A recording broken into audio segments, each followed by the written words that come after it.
இன்றைக்கி lining blouse எப்படி தைக்கிறதுன்னு பாருங்கள், தைச்சி காட்டுறோம்.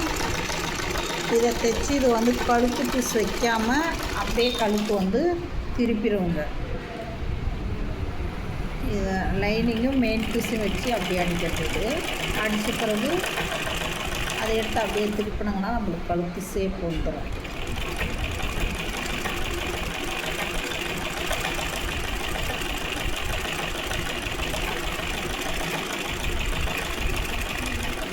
ஃப்ரண்ட்டு தான் அடிக்கிறோம். எதுக்கு ஃப்ரண்ட்டுனா, நம்ம இப்போ தனித்தனியாக வெட்டிட்டால் மாறி போயிடும் இது. அதனால் ஒன்றாவே வச்சு அடிச்சிங்கன்னா இது 2 சைடும் நம்மளுக்கு மாறாத இருக்கும். அதுக்காக தான் இதை ஒன்றாவே வச்சு கழுத்து அடிக்கிறோங்க.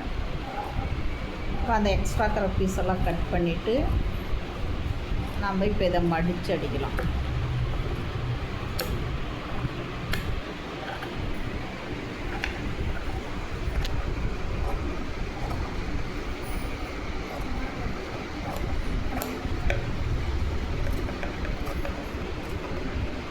அது சின்ன சின்னதாக கட் பண்ணி விடணும். எதுக்குன்னா அப்போ தான் அது நல்லா கரெக்டாக திரும்பும். இல்லைன்னா சரியாக திரும்பாது, நம்மளுக்கு அந்த ஷேப் கரெக்டாக கிடைக்காது. அதுக்காக தான் இது தனித்தனியாக கட் பண்ணி சின்ன சின்னதாக கட் பண்ணி விடணும்.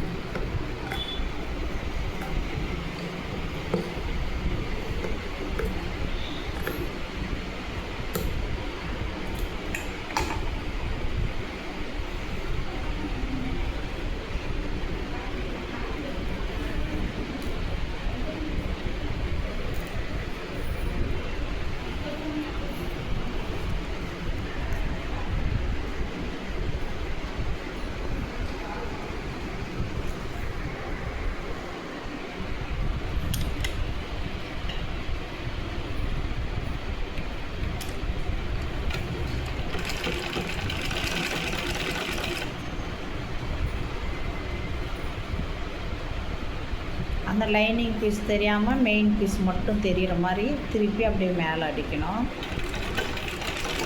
லைனிங் தெரிஞ்சால் வெளியே அசிங்கமாக தெரியும். அதனால் லைனிங் ஃபுல்லாக உள்ளே தள்ளிட்டு மெயின் பீஸ் மட்டும் தெரிகிற மாதிரி அடிக்கணும்.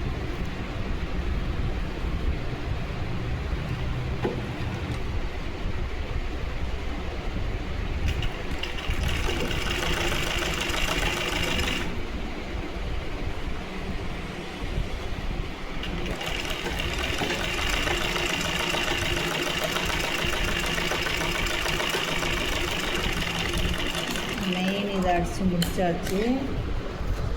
பாருங்கள், அடித்தாச்சு. இப்போ கழுத்து முடிஞ்சு நெக்ஸ்ட் ரன்னிங் போடணும்.